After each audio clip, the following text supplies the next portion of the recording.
যতদিন বাবা বেঁচে থাকেন, মেয়ে তার বাপের বাড়িতে অধিকার নিয়ে আসে এবং ঘরেও অধিকার দেখতে পারে।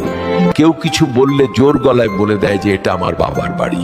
কিন্তু বাবা মারা যাওয়ার পর যখন সেই মেয়েটা আসে, তখন সে এত চিৎকার করে কাঁদে যে সমস্ত আত্মীয় স্বজন বুঝে যায় মেয়ে এসেছে।